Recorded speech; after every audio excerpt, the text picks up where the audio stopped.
My hope is built on nothing less than Jesus' blood and righteousness.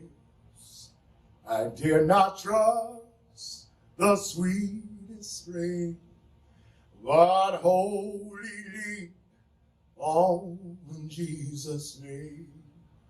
On Christ, the solid rock, I stand. All of the ground is sinking sand. All of the ground is sinking sand. I want you to repeat after me. He will make crooked places straight. He will make crooked places straight. I'm going to read this. I don't read real well, but just bear with me. So you can write this down if you like. It's Isaiah 45, 2-3.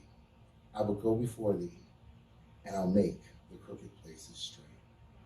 I will break in pieces the gates of brass, and cut asunder the bars of iron. And I will give thee the treasures of darkness and hidden riches of secret places, that thou mayest knowest that I'm the Lord, which call thee by thy name, and the God of Israel. That's my mantra. My mantra from little on up. Till I was about 19, 20. I played on many stages. I worked with many stars. Boomer Esiason, Pete Rose, Lori Morgan. I was very proud of that. That's part of my story, but not all of my story. My story begins when I found myself in a dark place. Heartbreak. Didn't know where to go. Didn't go left, didn't go right. Couldn't go up, go down. Couldn't speak to anyone about my life. I sang everywhere. They loved me. They loved Chadz. But more than this just Chadz, there was a soul. There was a heart. I wanted to end it. Most of you that know me wouldn't think, that's Chadz. He wouldn't do that. I got in a place where I would have done that. So I tried it. I couldn't even do that right. At that time, I couldn't even do that right.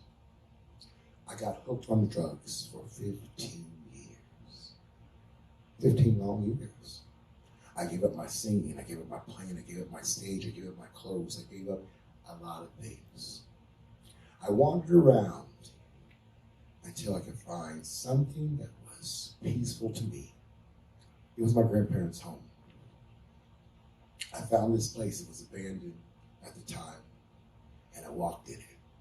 It was open. I said, okay, I got no place to go. I have no furniture, I don't have anything. But I found peace inside there. I lived there for a couple of years, and then there was a friend that lived up the street, and actually her daughter is an adult here now, and she goes to this church. She pulled up and she said, hey, Chadz, and I'm looking all rough. Oh boy, I think I got off a 3-day high or something. I just happened to go outside, and there she was with her boyfriend. And she says, there's a church up the street that needs a worship leader. Well, with my upbringing, church and drugs and all that stuff, they're mixed. You can't minister like that. But there was something inside of me, my praise, my need to worship, my need to be connected to the Most High. I said, Gwen, okay, I'll do it, but I got to get myself together. I got to get it together. I don't have any clothes. My clothes are not clean. And it's like, I'll get Monica. She'll take me to Washington. Just give me a few days and I'll get it together. I went down there. It was McKinley United Methodist Church. That's when I gave it all up. They said, you're going to be over the young adults, the youth. I said, oh God. What am I going to teach them? Sweating and waving and scratching and itching. What am I going to teach them? And Pastor Chadz was the pastor, and she said, you can do it. I see something in you. I know you can do it. I said, all right, Pastor, I'm going to try this. I'm going to try this. Just give me some time. And I pulled out the nicest, shiniest clothes that I had on stage from years back.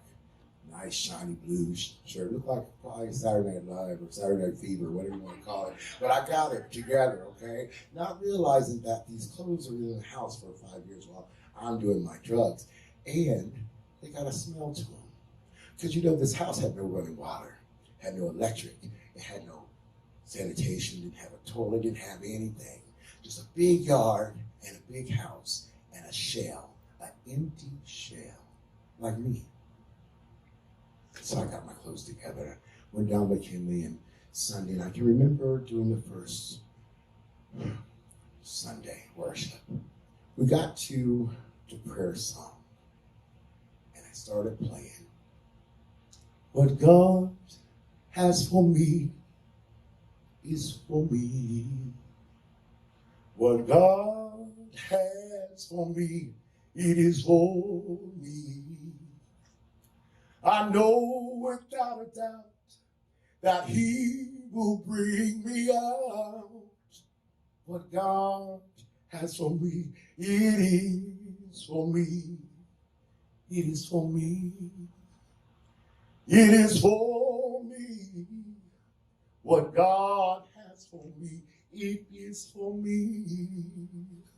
You see, I know without a doubt that He will bring me out. What God has for me, it is for me. I didn't realize the power in praise. I didn't realize the deliverance in praise. Downstairs they had an NA and AA, and I'm now Chadz. Even though I was shiny and I'm sweating and I got these shiny clothes, and I want to be a part of this NA group now. I want to be the one that says, hi, my name is Chadz and I'm an addict. But I couldn't because of the pedestal that I was now on. I couldn't share that. I couldn't be a part of that because now I'm the worship leader and I'm over the youth, and now I'm a drug addict, and now they know. And where do I go? But to church every Sunday, worship and praise, because there's deliverance in praise. There's healing in praise. I just came today to let you know I didn't lose my praise. I stayed there for about 2 or 3 more years. Clean.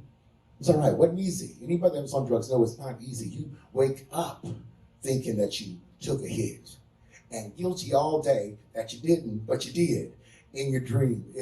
It goes on not just because you said, I stopped. It goes on and on and on and on. Now, Pastor Chadz is leading the United Methodist Church has a way of shifting things when you get used to it. If you are an addict, you want stability.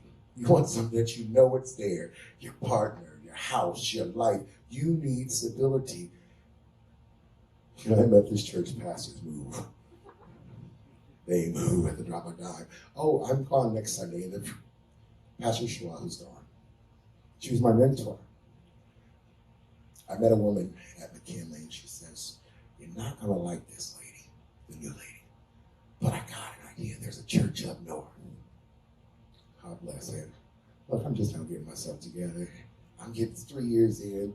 I don't have any money. I don't have anything. So I applied.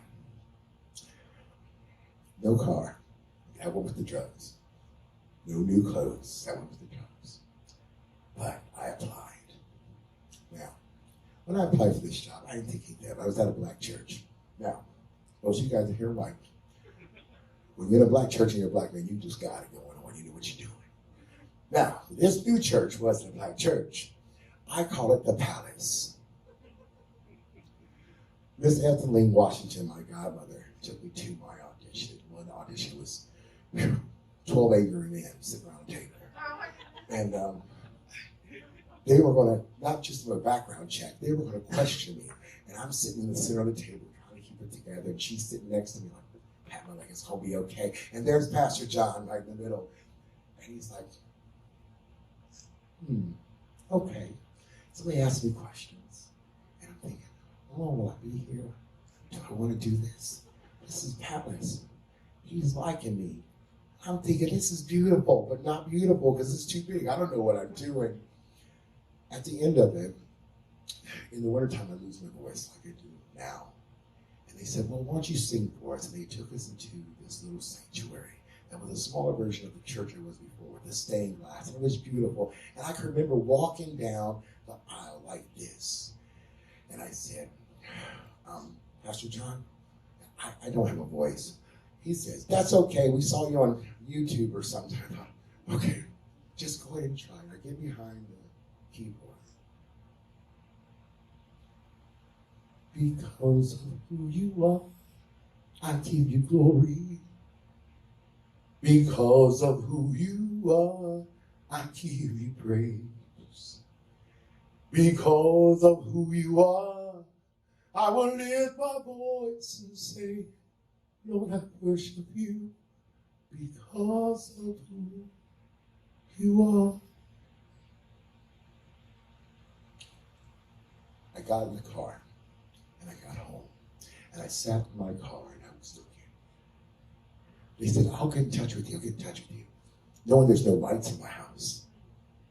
I didn't use candles because I didn't want to get used to them. It's a big house. Pastor John's seen it. He's been in it. He didn't understand why it was like that, but he tried to fix it. But he understands what I'm saying.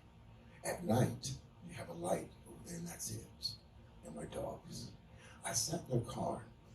This car didn't work. But I watched my phone.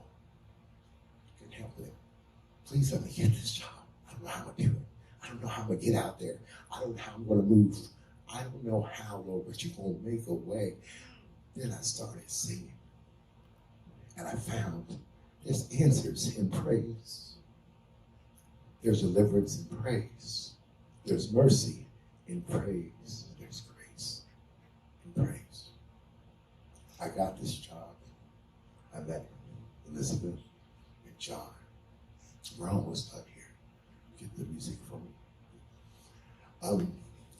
They showed me so much love. Pastor Chadz showed me love. This family here. Didn't matter what color I was. Didn't matter how tall I was. Didn't matter if I had anything or not. Didn't matter how stinky I was. It didn't matter.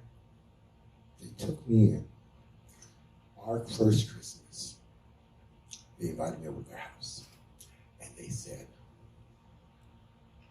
got you something. I sat at their glass table. I'll never forget it. The most special thing in the world to me. They got to give me a coat. They didn't know that that coat is a coat that I would sleep in to stay warm. They don't know to this day, until just now. I had one cover. I did worship every week up until probably maybe 3 years in. The praise team didn't know. My pastor knew. I opened cans with a knife because I didn't have a can opener. They didn't know. I got to rehearsal. I was tired. I get there early. I go to sleep. They didn't know. But in my praise on Wednesdays and on Sundays, yeah, my intros were a little bit longer. But when you have a praise shut up in your bones and you just can't let it go, you just got to do it. It pisses people off. It makes them mad. Like, your intros are too long. But I'm praising because he's brought me to a place that you've never been. I never lost my praise.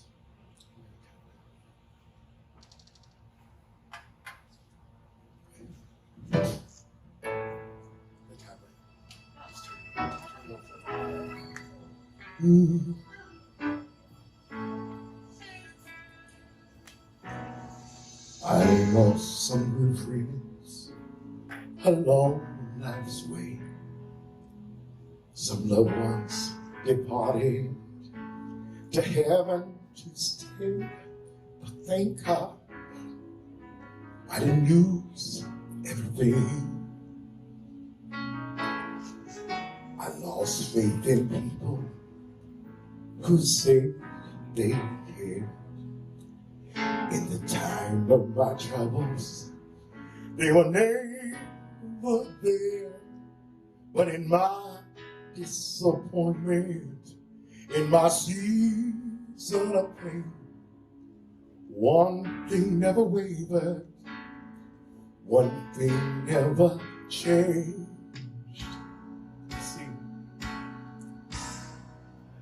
I never lost my hope.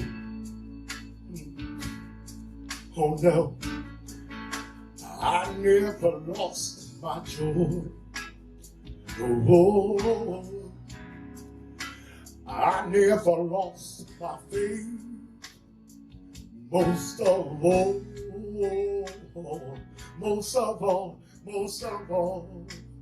I never lost my praise.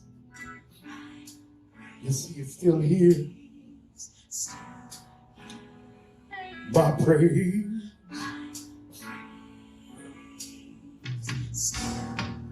I lost some blessings, they slipped away. When I lost my focus and went astray, but thank God I didn't lose anything. You see, I lost possessions that were so dear, and I lost some battles just by walking in fear. But in my disappointment, in my season of pain, one thing never wavered for me, one thing never changed. No, I never lost my hope. No, I never lost my joy. If you believe in what I'm saying, please stand to your feet. Stand to your feet. I never lost my faith. Most of all, somebody needs to give him praise in here. So he's worthy to be praised. I never lost my praise. You see what I did? I praised through all my disappointments. Yes, I did. Elizabeth, I praise through every one of my tears. Yes, I did. I praise through all my persecution. For you see, when I praise, I knew God, He was near. Most of all, I never lost my. You see, it's still here. Satan thought he got it. Through my drug addiction, through the persecution, through the heartbreak, my praise is still here. Take the time and just worship Him, for He's worthy. Never lose your praise. Never lose your praise. Sometimes I just gotta sing. Oh, hallelujah. You know where I'm going with this. Ooh, hallelujah, hallelujah. Hallelujah, God. I thank you for your time. Thank you for listening.